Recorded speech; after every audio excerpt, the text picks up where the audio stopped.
세 번째, 교감. 당신은 고객은 어떤 사람인가? 자기와 상관없는 이야기에는 누구도 귀를 기울이지 않는다라는 부분이고요. 3장, 그러니까 누군가 당신의 청중인가? 그러니까 결국은 교감을 일으키는 부분도 뭐 마케팅의 모든 부분이 가장 기본이지만 또 나의 고객, 이 이야기를 들어준 사람이 누구인가? 그리고 그 대상을 명확히 하는 것, 이 부분이 가장 출발점이라고 이야기를 하고 있는 것 같아요. 그래서 누가 당신의 청중인지, 당신이 유대감을 쌓으려고 노력하는 대상이 누구인지, 그가 기혼인지 미혼인지, 연령대, 성별대는 어떻게 되는지, 이런 부분에 대한 것. 스토리를 전달하려는 청중의 열정, 고민, 습관, 특이점을 알아야 된다. 어쩌면 어떤 페르소나라고 이야기할 수 있는 거죠. 그죠? 이런 정보가 없다면 아무리 좋은 스토리를 만들어도 대상과 상관없는 이야기만 늘어놓게 된다는 거고요. 또 컨텐츠를 만들 때 똑같은 것 같아요. 컨텐츠 비즈니스 가장 요즘 중요한 게 내가 컨텐츠를 만들 때 누구를 대상으로 만드느냐. 그리고 고객의 어떤 구매 요정이면 구매 요정의 어떤 단계에 고객에게 이야기를 하느냐라는 부분이 결국은 중요한 요소가 똑같은 것 같아요. 그래서 회사에서 이런 스토리나 메시지를 만들기 위해서 대중을 연구하고 파악하기 위해 뭐 수백만 달러를 들이기 전에 대중에 대해서 연구하고 파악하기 위해서 이런 지출을 하는데 청중을 잘 알지 못하면 모든 노력이 물거품이 되거나 실패할 확률이 높다는 걸 이야기를 하고 있습니다. 그래서 메시지나 가벼운 스토리를 준비하기 위해서 반드시 대상을 파악해야 된다고 이야기하고 있어요. 상대가 어떤 사람인지 해야 할 말이 무엇인지 잘 모른다면 결국은 뭐 세계의 경일기가 된다는 부분을 이야기를 하고 있습니다. 그래서 앞에서 한번 살펴봤지만 캐릭터 아크, 스토리전을 어떻게 할까? 바로 보편적인 주제가 답이라고 이야기를 하고 있습니다. 그래서 우리가 일상적으로 겪는 픽사에서 이제 뒤에도 나오지만 픽사에서 지금 이런 인크레디블부터 시작해서 중요하게 만들어졌던 소재들이 특별한 작가나 아니면 책에 있는 걸 가지고 소재로 만들어서 만들어진 게 거의 없답니다. 대부분이 뭐냐면은 회사에 재직 중인 스토리텔러들이 자기의 경험으로부터 나온 이야기를 가지고 그 이야기들이 만들어졌는데 그런 개인들이 겪은 사소한 경험들조차도 이런 어떤 캐릭터 아크가 될 수 있는 중요한 요소라고 얘기를 하고 있습니다. 그래서 보편적 주제, 누구나 공감할 수 있는 주제, 그런 부분들이 훨씬 더 중요한 요소라고 얘기를 하고 있습니다. 그래서 누구나 가지고 있는 정서적인 두려움과 욕망을 토대하는 것, 그리고 보편적인 주제, 성별, 나이, 문화를 초월해서 공감할 수 있는 것, 이런 어떤 주제들이 큰 공감을 불러피고 스토리적으로도 성공을 이뤄낸다라고 이야기를 하고 있습니다.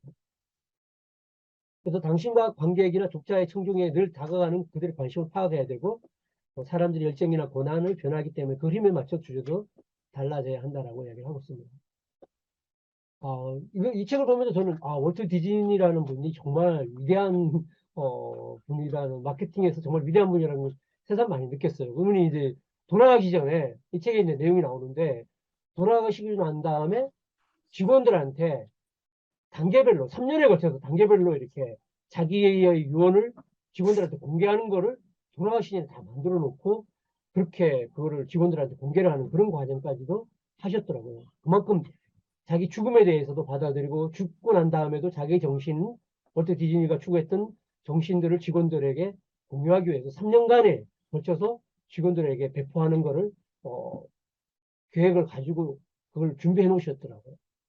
여기 이제 재밌는 이야기인데 월트 디즈니가 이제 초기에 오픈하고 난 다음에 점점점 이제 방문율이 떨어질 때 딸한테 물었다는 거예요. 디즈니에 지금 뭐가 있으면 그 남자애들이 올 것 같으니 그러니까 딸이 딱 이야기했다는 거예요. 딸 같은 그런 연령대가 디즈니를 찾아올 것 같으니 하니까 남자애들이라고 이야기를 하는 거예요. 그러니까 그 나이대 애들이 가장 관심 있는 게 뭐냐. 결국은 뭐냐. 자기 또래에 있는 남자애들이 가장 관심이 많다니까. 그럼 남자애들이 찾아올 수 있는 그런 어떤지 서비스를 만드는 거예요. 그리고 그게 대성공을 또 사실 했거든요. 그처럼 10대가 무엇을 원하는지를 비로소 알게 됐다는 걸 이야기를 했던 거고요. 꼼꼼히 사람을 관찰하고 어느 포인트에서 감동을 하는지 발견하는 것이 중요하다. 명심하자 얼마든지 지금보다 더 깊이 공감할 수 있다. 뭐 이런 이야기를 했습니다. 그래서 여기서 보면 이제 픽사에서 최고의 영화를 만들고자 뒤를 쓰고 노력하면서 뭐 그 과정에 즐기는 법을 잊고 있었다 그래서 삶 전체에 가치 있게 만들기 위해 속도를 치고 뒤를 들어보면 어려움도 있고 놀라움도 있고 직진이 아니라 좌회전하실 때도 있고 시간이 걸릴 때도 있다. 뭐 이런 이야기를 지금 하고 있습니다. 제 4장 진심 부족한 모습을 숨기지 말자. 컨텐츠를 만들 때 이것도 되게 중요한 부분 같아요. 우리가 회사에서도 그렇고 일반적인 회사의 컨텐츠를 만들 때 뭐 홈페이지뿐만 아니라 많은 컨텐츠를 만들 때 대부분 내 자랑을 하기 바쁘거든요. 사실 대부분 사람들이 내가 얼마나 내 제품이 얼마나 대단한지 내 제품이 얼마나 특별한 기능을 가지고 있는지 내 제품이 얼마나 뭐 성능이 좋은지 이야기를 하기 바쁜데 그런 게 사람들 공감하지 않는다는 것들은 이런 스토리텔링에도 똑같다고 이야기를 하고 있습니다. 오히려 나의 부족한 부분을 드러내는 게 훨씬 사람들에게 공감을 일으키고 사람들을 행동하게 만든다는 부분들입니다. 그래서 여기도 보면 내게 사실을 말해다오 배울 테니 내게 진실을 말해줄 테니 믿을 테니 내게 이야기를 들려다오 내 가슴속에 영원히 남을 테니 이게 인디언 속담이라고 얘기합니다. 그래서 수틀에 진심이 없으면 사람들 마음을 움직이는 마법의 힘이 발휘되지 않는다는 겁니다. 이 진심이라는 부분들인데 이 진심이라는 게 뭐냐 내가 가지고 있는 그런 부족함들 나약함들을 오히려 드러내는 것들이 훨씬 더 사람들에게 공감을 불러일으킨다고 합니다. 진심이 없는 스토리는 사람의 감동보다는 고뇌를 유도하는 이야기에 속았다라고 생각하기 쉽다라는 거고요. 속았다는 느낌 주지 않고 진정한 감동에 다가가는 스토리와 경험을 들려줘야 한다라고 이야기를 하고 있습니다. 근데 그런 부분이 바로 나약함이야말로 스토리텔링의 핵심이라고 이야기를 하고 있습니다. 나약함은 사람들에게 강력한 공감을 불러일으킨다고 이야기합니다. 그러니까 우리가 이제 요즘 컨텐츠 이야기를 할 때 우리 한 발 앞선 컨텐츠 이야기를 많이 하잖아요. 그죠? 옛날에는 뭐 컨텐츠라고 하면 대단한 지식, 그죠? 대단한 정보가 뭔가 컨텐츠가 될 수 있다고 생각했는데 오히려 요즘 이렇게 이야기를 하잖아요. 그죠?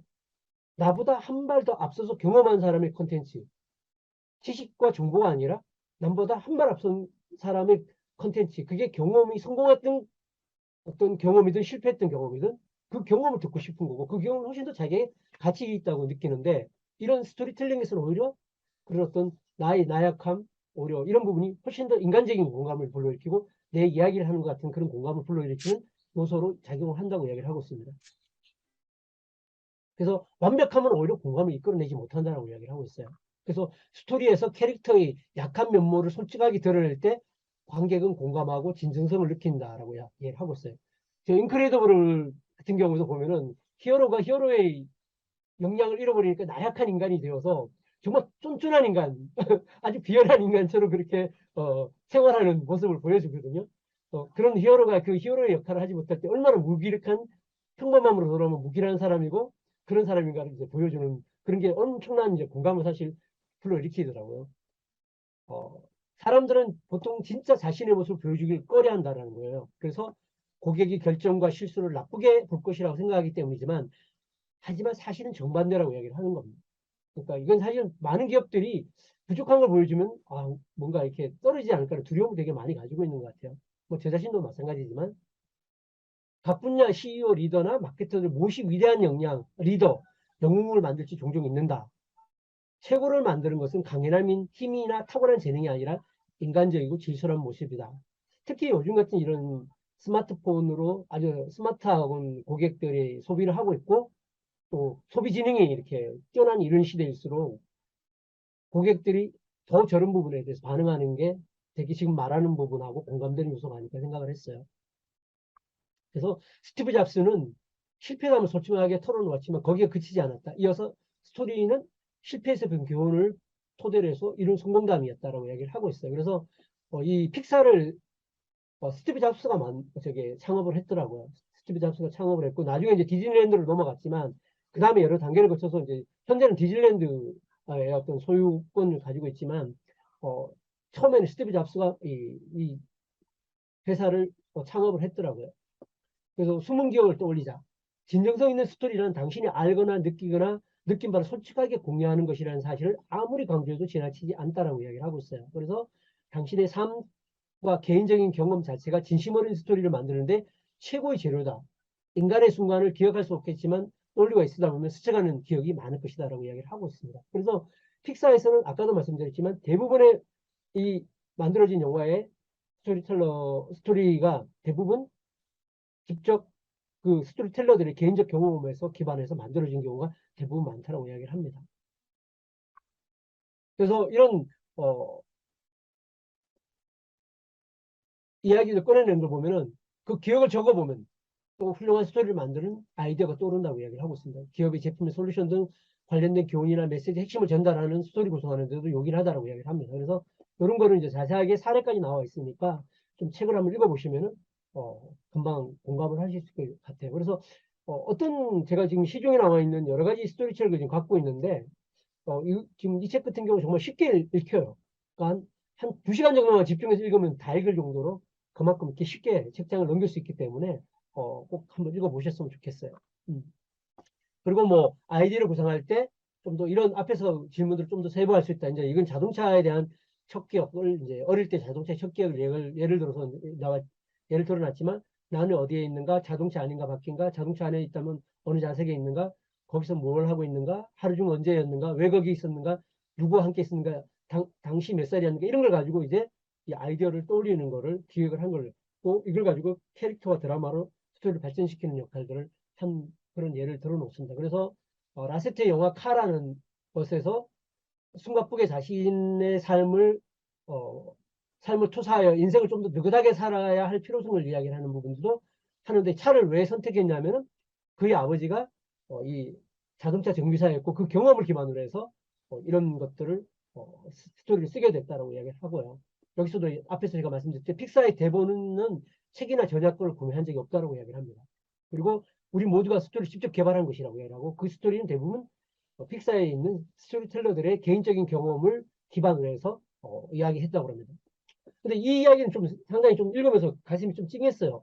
피터의 딸을 통해서 얻은 인사이드 아웃이라는 스토리인데 이거는 뭐냐면은 딸이 12살까지 너무나 가정이 행복했대요. 행복하고 뭐 오히려 이 저자가 막 아니 저렇게 행복해도 되냐 할 정도로 부러워할 정도로 행복했는데 딸이 12살 되면서부터 시작해서 모든 것이 바뀌었다는 거예요. 딸 엘리가 우울해졌고 뭐 슬픔과 두려움과 혐오와 분노의 감정을 지배를 받는 상황이 됐고 이 저자는 그 딸을 피트라는 저자는 그걸 어떻게 도와주기 위해서 온갖 노력을 했지만 효과가 없었다라는 거죠. 그래서 깨닫게 된 거는 엘리의 슬픔을 짓눌리지도 멈추지도 다른 감정의 균형도 맞추지 않았다는 거예요. 그래서 마침내 피트는 엘리가 슬픈 상태 그대로 있어도 괜찮다는 사실을 깨달았고 삶에서 느끼는 모든 감정은 한 사람으로부터 성장해야 모든 필요하다라는 이런 걸로 받아들이면서 그 과정을 오히려 응원하고 지지하면서 기다리는 그런 과정을 통해서 극복한 이런 이야기들을 인사이드 아웃이라는 곳에 또 하나의 스토리가 배경이 되는 거라고 이야기를 하고 있어요. 그래서 단순한 이야기이지만 모두가 공감하는 스토리를 만들기 때문에 자신의 아픔 속으로 들어가고 이게 많은 사람들이 공감으로 이끌어낼 수 있었다는 거예요. 그래서 진심으로 하고 싶은 일이 무엇인지 솔직하게 인정한다면 단순한 경제적 이익이나 대중의 관심과 반대 지점에 진정성 있는 길로 들어서게 된다라고 이야기를 하고 있어요. 그래서 뭐 느낌이 메시지라는 부분인데 결국 진정성 있는 스토리를 만들려면은 이런 약함을 인정하고 솔직해져야 된다는 부분입니다. 그래서 그런 메시지를 전달할 때는 절제도 필요하고 또 꿀바른 메시지가 아닌 감성이 필요하다고 이야기합니다. 꿀바른 메시지 또는 MSG 뿌린 메시지를 보다는 오히려 이런 감성이 더 필요하다고 이야기를 합니다. 네. 자, 이 말은 멋지더라고요. 영화감독 프랭크 카프리가 이런 명언을 남겼대요. 나는 그동안 드라마를 만들면서 실수를 저질렀다. 나는 배우가 우는 것이 드라마라고 생각했는데 하지만 관객이 우려야 진짜 드라마다. 그러니까 어떻게 보면 우리가 마케터로서도 사실 이런 부분인 것 같아요. 늘 이제 어, 고객 중심으로 생각하지만 정말 고객이 정말 그 부분을 가지고 감동하고 그분이 자신의 문제를 해결하고 이런 부분에 정말 도움이 되는 그런 것들을 해내는 것들을 관점을 바꿔내는 것도 되게 중요한 건데 되게 이 문구 자체가 가슴에 와닿았었습니다. 그리고 여기 또 재밌는 이야기가 뭐냐면 어, 서로 다른 두 극이 접지를 하면 전류가 흐르기 때문에 눈에 보이지 않지만 접지를 하지 않으면 스파크가 일어난다고 그러는데 바로 이 스파크가 바로 고객의 마음을 움직이는 EA 스파크 그죠? 이게 바로 스토리 오롯이 관객의 것이지 이건 스토리텔러 곳이 아니라 결국 스파크가 일어나는 지점들을 만들어내는 것 자체가 바로 스토리텔러의 역할이다라고 이야기를 하고 있어요. 그래서 우리는 있는 그대로 진성 있는 스토리를 만들기 위해서 노력해야 된다라고 이야기를 하고 그러기 위해서는 부족한 점을 드러낸 솔직한 이야기와 관객과의 접점이 있는 호감형 캐릭터를 만들어야 된다고 이야기를 하고 있습니다.